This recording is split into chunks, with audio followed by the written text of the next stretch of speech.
Hello, नमस्कार, welcome to अर्थनीती. मी गजानन बस्के. राज्यसेवा पूर्व परीक्षा या संदर्भात काही क्वेश्चन आणि त्याची उत्तरं ही सोर्सनुसार थोडी मिसमॅच होत आहेत. त्याच्याबद्दल आपण डिस्कस करूयात. कुठला सोर्स आहे आणि उत्तर आयोगाचे बदलतील नाही, काय जे असेल ते. बरं, आता सगळ्यात महत्त्वाचा पॉईंट, हे सगळं इथं जे काही सांगतोय याच्यामध्ये बरेच विद्यार्थ्यांचं असं आहे की आता यामुळे ते उत्तर जे बरोबर आलेलं आहे पण आयोगाने बदललं तर चुकीचं होऊ शकतं. ज्यांचं आत्ता ऑलरेडी चुकलेलं आहे ते पुढे बरोबर येऊ शकतं. सो या सगळ्या गोष्टी इथं ते उत्तर बरोबर आणणं, चुकवणं किंवा बदलणं हा कुठलाही हेतू नाही आहे.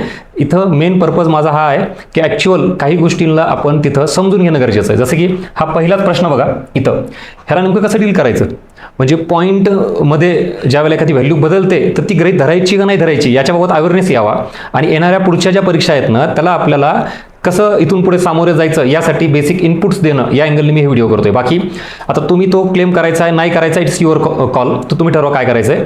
आणि या संदर्भातील काही सोर्स जे ऑथेंटिक आहेत, म्हणजे आयोगाला कुठलेही लोकल सोर्स किंवा प्रायव्हेट पब्लिकेशनचे सोर्स अपेक्षित नसतात. त्यामुळे इथं मी अर्थनीती बाय गजानन बस्के या टेलिग्राम चॅनलवर आपले प्रॉपर याची PDF आणि त्या वेबसाईटची लिंक ही तुम्हाला पाठवतो, जेणेकरून ज्याला विद्यार्थ्याला क्लेम करायचा असेल ते तुम्ही तिथून PDF डाउनलोड करू शकता.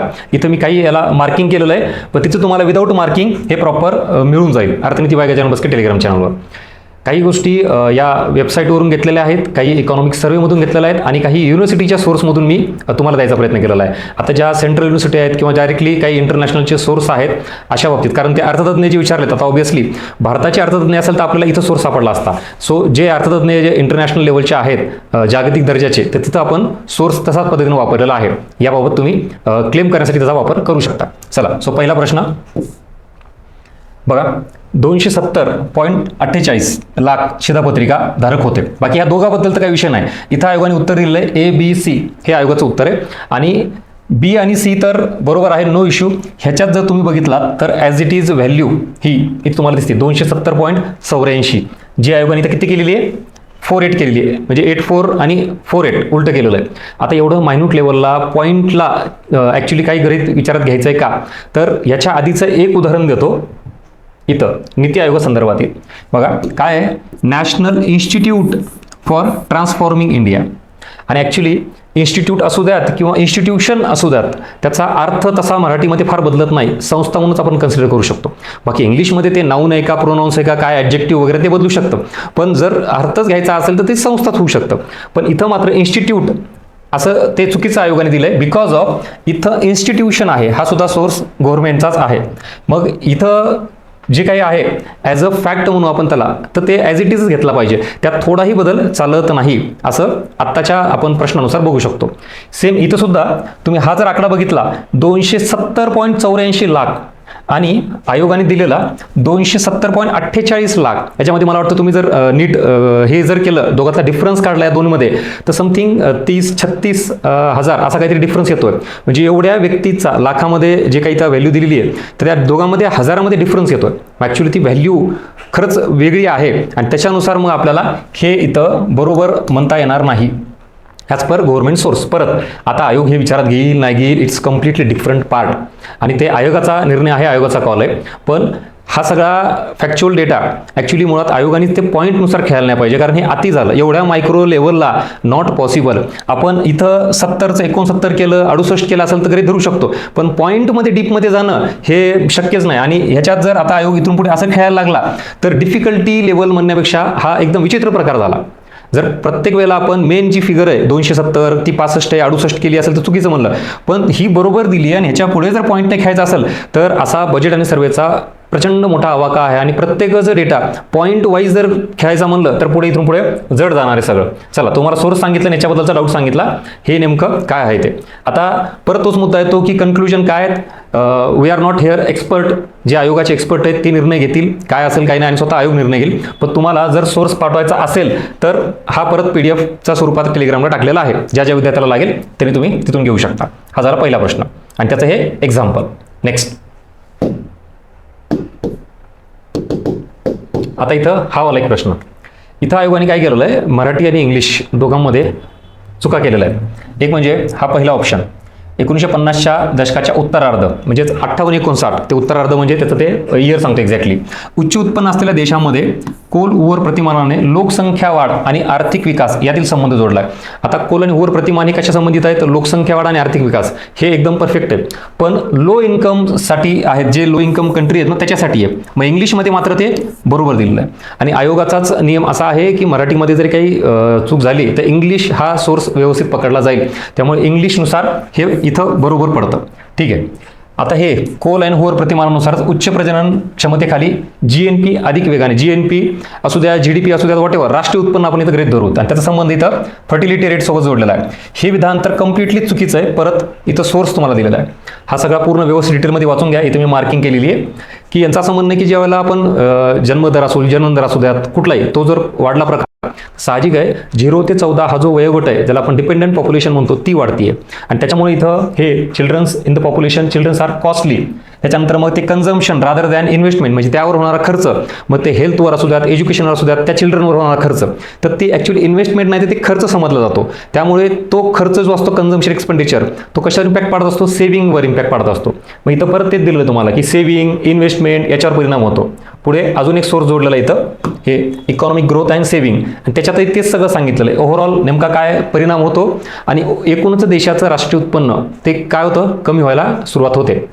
म्हणजेच ह्याचा निगेटिव्ह इम्पॅक्ट पडतो. आणि इथं प्रश्नामध्ये क्लिअर कट काय सांगितलंय, कोल हुवर प्रतिमानानुसार उच्च प्रजनन क्षमतेखाली GNP अधिक वेगाने वाढतो. सो हे इथं चूक ठरतं. त्यामुळे इंग्लिश मराठी असेल किंवा हा सगळा प्रकार असेल, आयोगाने जर काही जास्त हे केलं तर सरळ सरळ हॅश व्हायला बसलेला प्रश्न आहे. कारण चूक आहे तिथं. आणि प्रत्येकाच वेळी विद्यार्थी म्हणून आपण इंग्लिश मराठी दोन्ही खेळ खेळत बसणार का, तेवढा वेळ असतो का, आणि कुठल्या प्रश्नाला आयोगाने इंग्लिश आणि मराठीमध्ये डिफरन्स केलेला आहे हे आपल्याला सांगता येत नसतं. त्यामुळे इथं ॲज पर इंग्लिश सोर्स आयोगाचा पकडला तर हे बरोबर आहे आणि बी तर कम्प्लिटली चुकीचं आहे. एकतर 100% मग हे इंग्लिशनुसार गेलात तर उत्तर चेंज व्हायला पाहिजे, मग हे चुकीचं. आणि मग फक्त अयोग्य जे आपण ऑलरेडी उत्तर दिलेलं आहे याचे सुद्धा सोर्स तुम्हाला क्लेम करायचे असेल तर इथं त्याच्यात कुठून सोर्स घेतला आहे काय ह्याच्या सगळं टाकलेलं आहे. वर्ल्ड बँकेचा सोर्स आहे, सेम इथं पण सोर्स मेन्शन केलेला आहे, इग्नूचा सोर्स वापरलेला आहे. आणि अजून बऱ्याच विद्यार्थ्यांना हे डाऊट होता की हे लो इन्कम कंट्रीबाबतच आहे की हाय इन्कम कंट्रीबाबत आहे, तर त्याचा अभ्यास जो आहे कोल अँड हुवर मॉडेलचा तर तो लो इन्कमच्याच कंट्रीबाबत आहे. इथं दिलेलं आहे क्लिअर कट हाही सोर्स. सो एकंदरीत या प्रश्नाबाबत एकतर ते इंग्लिश मराठीत गोंधळ घातल्यामुळं एक तर हॅश करेल, नाही त्याचं उत्तर काढायचं असेल तर क्लिअर कट उत्तर निघतं. हा पर्याय चुकीचा आहे आणि हा पर्याय इथं इंग्लिशमध्ये बरोबर आहे. असा एकंदरीत या प्रश्नाबाबत गोंधळ आहे. आय रिपीट, कन्क्लुजन काय या प्रश्नाबाबत, पहिलं स्टेटमेंट इंग्लिशनुसार पकडला तर statement is correct, first statement. आणि मग आता दुसरं स्टेटमेंट तर काय इंग्लिश आणि मराठी सारखंच केलं, त्याच्यामुळे दुसरं स्टेटमेंट तर क्लिअरच चुकीचं आहे. आता इंग्लिश मराठीचा हा एक घोळ आहे आणि दुसरा म्हणजे क्लिअर कट जे आयोगाने दुसरा पर्याय बरोबर दिला आहे ते मुळात चुकीचं आहे आणि विथ प्रॉपर सोर्स. ठीक आहे. Arthaniti by Gajanan Bhaske Telegram channel बघा, तुम्हाला हे तिथं मिळून जाईल व्यवस्थित. नेक्स्ट, हां इथं आता याच्यात पण पुन्हा तेच की छोट्या गोष्टी ज्या आहेत बारकाईनं, म्हणजे एवढ्या लेवलला खरंच जायचं आहे का आता, जर केलात तर म्हणजे अवघडच आहे. जर अशा गोष्टी आयोग करायला लागला तर पहिल्या विधानाचा इथं काही विषय नाही आहे, त्यामुळे आयोगाने क्लिअर ए बी दोन्ही बरोबर दिलेले आहेत. दुसऱ्या विधानात काय प्रॉब्लेम बघा, मॉनिटरिंग, रिव्ह्यूविंग म्हणजे तिथं बघा निरीक्षण, पुनरावलोकन असणे आणि इम्प्लिमेंटिंग म्हणजेच अंमलबजावणी. आता इथं अँड तुम्ही जर ओरिजिनल सोर्स बघितलात परत याचा म्हणजे डायरेक्टली त्या ॲक्टचाच इथं रेफरन्स मी दिलेला आहे. हां हे इथं स्टेट फूड कमिशन, ठीक आहे. Every state food commission shall be notification constitute a state food commission. आणि त्याच्यामध्ये त्याचा पर्पज काय आहे तर मॉनिटरिंग जे एक ऑप्शनमध्ये दिलेलं आहे, रिव्ह्यू घेणं तेही ऑप्शनमध्ये दिलेलं आहे. आता इथं review of implementation of this act म्हणजे ॲक्च्युली याचा अर्थ असा असायला पाहिजे होता इथं हे जे नाही की स्टेट फूड कमिशन काय करतं, मॉनिटरिंग आणि रिव्ह्यूविंग कशाचं, त्या ॲक्टचं इम्प्लिमेंटेशन होतंय का प्रॉपर, या इम्प्लिमेंटेशन ऑफ ॲक्टचं रिव्ह्यूविंग आणि मॉनिटरिंग असलं पाहिजे. इथं अँडमुळं काय होतं की ते स्टेट कमिशन मॉनिटरिंग पण करतं, रिव्ह्यूविंग पण करतं आणि इम्प्लिमेंटिंग पण करतं, असा या स्टेटमेंटचा अर्थ होतो, जो की चुकीचा आहे. कारण इम्प्लिमेंटेशन अथॉरिटी ही याच्याकडे नाही. Is that clear? आणि एक्झॅक्टली तेच इथं तुम्हाला मग मी दिलेलं आहे की दोन्ही विधानं बरोबर येत नाही, त्यामुळे इथं अ विधान बरोबर आणि ब मात्र चुकीचं ठरतं. बिकॉज ऑफ हा कीवर्ड अंमलबजावणीचा तो इथं बसत नाही, याचाही ऑथेंटिक सोर्स. हे तुम्हाला दिलेलं आहे, हे तुम्ही पाठवू शकता. आता परत हा सगळा कॉल विद्यार्थ्यांचा आहे. मी जस्ट क्लिअरिफिकेशन करतोय की आपल्याला इथून पुढे येणाऱ्या परीक्षेमध्ये कदाचित असा सुद्धा अप्रोच विचारात घ्यावा लागतो का अभ्यास करताना, की एक्झॅक्टली असे काही कीवर्ड्स टाकलेत तर मग त्या कीवर्ड्सचा विचारात घेऊन इथून पुढे तुम्ही रीडिंग केलात तर अशा प्रश्नाला टॅकल करू शकता. अदरवाईज मग आपला ट्रॅडिशनलच अभ्यास असतो. म्हणजे इथून या प्रश्नातून तुम्हाला कुठला प्रश्न बदलेल नाही बदलेल, काय आयोग उत्तर चेंज करेल, काय डझंट मॅटर, पण आपल्याला आता हा सगळा प्रकार लक्षात घेऊन अभ्यास करायचा आहे, हे जास्त इम्पॉर्टंट आहे. बाकी शेवटी आयोगाचा अधिकार आहे. मला वाटतं मागची कुठली तरी एक अशी परीक्षा होती जिथं आयोगाने एक सुद्धा प्रश्न ना बदलला ना कॅन्सल केला, पण ते एकदाच. बाकी मात्र मग तर आयोगाचे रेकॉर्ड एवढे आहेत की खूप जास्त कॅन्सल करणे बदलणे ते आहेत. सो याच्यात तुम्हाला रेफरन्स सगळं दिलेलं आहे, तुम्ही तो कॉल घ्या. हा मात्र बदलणार नाही. पण काही विद्यार्थ्यांनी याच्याबद्दल मला जस्ट डाऊट विचारला. नथिंग, काही डाऊट नाही याच्यामध्ये. मी परत सांगतोय, मागचे 2 प्रश्न होते त्याच्यात ॲक्च्युली खरा डाऊट आहे. म्हणजे कुठला तरी काय आयोगाने उत्तर दिले ते बदलू शकतात किंवा मग तो कॅन्सल होऊ शकतो, तो एक. इथं मी परत सांगतो, या प्रश्नात मला तरी डाऊट नाहीये, पण विद्यार्थ्यांना काहीतरी क्लिअरिफिकेशन पाहिजे, मी ते देतोय. आता आयोगाने जे उत्तर दिले ABE ते बरोबर आहे का? कारण याच्यामध्ये ब्रिक्स बाबत हे इथं परत हे पॉईंट्स क्लिअर कट मेन्शन केलेले आहेत. Global health cooperation, trade, investment, finance, climate change आणि reform of the multilateral peace system. बघा इथं काय काय, ग्लोबल हेल्थ कॉर्पोरेशन आहे, यस. ट्रेड इन्व्हेस्टमेंट आहे, क्लायमेट चेंज आहे, हे 3 कन्फर्म आहे. आता हा शुअर नाही आहे कुठला, प्रमोशन ऑफ वुमन हे इन्सिफिशियंट म्हणजेच महिला मुक्तीला प्रोत्साहन, हे क्लिअर कट नाही आहे. आता आपल्याला पर्यायानुसार जर बघितलात तर सी ऑप्शन इथं कटला आणि वरील सर्व हे पण नाही आहे, कारण हे तर नाहीच आहे. मग A, B आणि E हे इथं AB. काही जणांचं म्हणणं आहे की सर हे इथं आहे, ह्याच्यात लिटरली आयोगाने परत एक शब्द ॲड करायचा ठेवला आहे, तो म्हणजे पीस. फार मायन्यूट चेंज आहे, मायन्यूट. बघा इथं काय, रिफॉर्म द मल्टीलॅटरल सिस्टीम, या इकडं रिफॉर्म द मल्टीलॅटरल पीस सिस्टीम.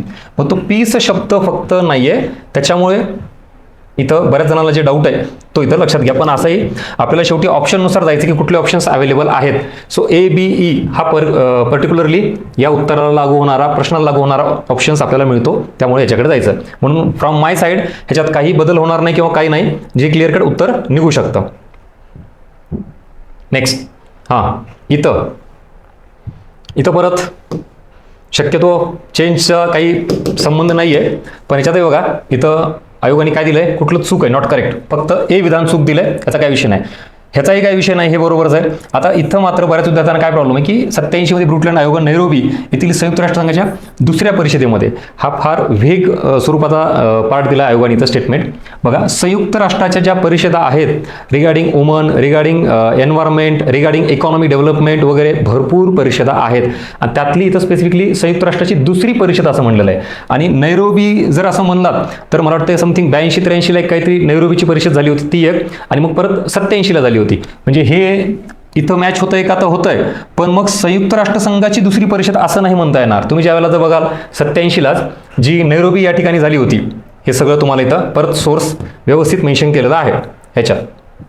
ठीक आहे. सो ही आता लेटेस्ट झाली होती ती 14 आहे, किंवा मग अजून त्याला वेगवेगळा नंबर आहे, हे इथं जर बघितलं आपण.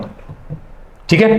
सो हा सुद्धा वेग स्वरूपातील, त्याचा काही प्रॉपर असा अर्थ काढता येत नाही, पण हे कम्प्लिटली झाला असा सोर्स देऊन हे चुकीचंच आहे असं ठरू शकत नाही. त्यामुळे इथंही फ्रॉम माय साईड इथं आयोग काही चेंज करणार नाही, जे आहे तुम्हाला तसंच उत्तर ठेवलं. म्हणजे पहिले 2 प्रश्न सोडले तर बाकी याच्यात फक्त आपण डिस्कस करतोय तुमचे काही डाऊट आल्यामुळं.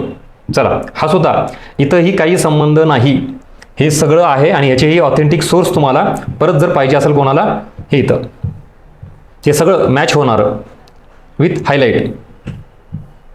तेव्हा याचाही काही संबंध नाही चेंज होण्याचा.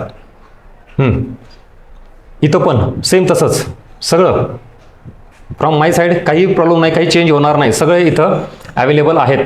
यस, आणि त्याचे हे सोर्सेस वगैरे. चला, एकंदरीत 2 प्रश्नाबाबत जास्त डाऊट होता, जो सुरुवातीला पार्ट बघितला आपण तो. बाकीचे प्रश्न हे तुमच्या जस्ट डिस्कशनसाठी ज्याने मला ते पाठवलं होते की सर याचं काय आहे, हे तर तुम्हाला सांगितलं. मायन्यूट लेवलला एवढं घ्यायला नाही पाहिजे, ते घेतलं तर काय ठरतं उत्तर काय नाही. आणि याच्याबाबतही परत ते इंग्लिश मराठी असल्यामुळे ती एक पॉसिबिलिटी. बस हे 2च प्रश्न माझ्याकडून तुम्हाला क्लेम करण्यासाठी ॲक्च्युली इथं काहीतरी चान्स आहे. बाकी पुढच्या प्रश्नालाही जिथे जिथं मला जी इन्फॉर्मेशन आहे ती तुम्हाला दिलेली आहे. अर्थनीती बाय गजानन बस्के टेलिग्राम चॅनलवर तुम्ही हे सगळे PDF किंवा लिंक ओपन करून डाउनलोड करून आयोगाला तुमच्या कुठल्या क्वेश्चनच्या कन्व्हिनिंगनुसार तुम्ही ते पाठवू शकता, क्लेम करू शकता. बाकी आता हा झाला पार्ट इथलचा.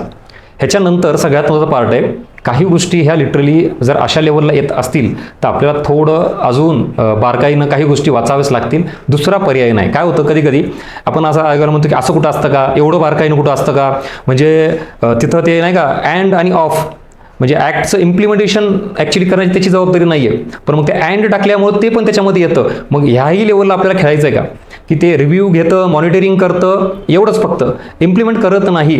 पण मग आपण सुपरफिशियली वाचून जर गेलो तर आपल्याला तिथं असा प्रॉब्लेम येऊ शकतो, कुठला कीवर्ड नाही आहे, कुठला घ्यायचा आहे, पॉईंटमध्ये पण काही फिगर, फॅक्ट्स, आकडा हे लक्षात ठेवायचा आहे का, हा आपल्याला निर्णय घ्यावा लागेल. आता सेकंड की ही लवकरच येईल, कारण फर्स्ट की कधी नाही ते आत्ताच्या पूर्ण इतिहासामध्ये एवढ्या लवकर टाकली आहे. सो सेकंड कीनुसार आपण परत एक कन्क्लुजन स्ट्रॉंगली काढू शकतो. याचं उत्तर आयोगाने जे पुन्हा कंप्लीट तसे ठेवलेत किंवा बदललेत त्याच्यानुसार मात्र आपल्याला डेफिनेटली विचार करून पुढची दिशा ठरवावी लागेल. कारण काय होतं, शेवटी परीक्षेची डिमांड महत्त्वाची आहे. कितीही विचित्र असू द्यात, न पटणार असू द्यात, जर आयोग असं करत असेल आणि त्याच्यानुसार उत्तर देत असेल तर आपल्याला पुढच्या परीक्षेसाठी तयार राहावं लागेल. आणि हा एक प्रश्न परत टर्निंग पॉईंट ठरतो. आणि मुळात असा विषय येतो की इतर जे प्रश्न आहेत, समजा आता इकॉनॉमिक्सचे घ्या किंवा कुठलेही 15 प्रश्न आपण विचारत घेऊ, 15पैकी 2 प्रश्न शक्यतो असे असतात, खूप जास्त नाहीत. व्हॉट अबाउट 10 ते 12? आपला प्रॉब्लेम मी नेहमी म्हणतो तुम्हाला, low hanging fruits theory, basic area चुकू देऊ नका. नाही तर आता बऱ्याच जणांचा काय प्रॉब्लेम झाला आहे, ह्याच्यावर रिझल्ट डिपेंड राहिला आता. म्हणजे आता या प्रश्नाचं आयोग उत्तर काय देईल त्याच्यानुसार मी इन एक आउट ठरल, बरोबर ना. शक्यतो ती वेळ न येऊ द्यायची अशी आपण काळजी घ्यायची. म्हणजेच बाकीचे जे प्रश्न आहेत जिथं आयोगाने गोंधळ घातला नाही ते मात्र आपली बरोबर यायला पाहिजेत. बाकी आता हे काय असेल ते सेकंड आन्सर कीनुसार आपण परत एकदा ठरवू काय करायचं ते. चलो, सो भेटूया पुढच्या व्हिडिओमध्ये. Thank you so much.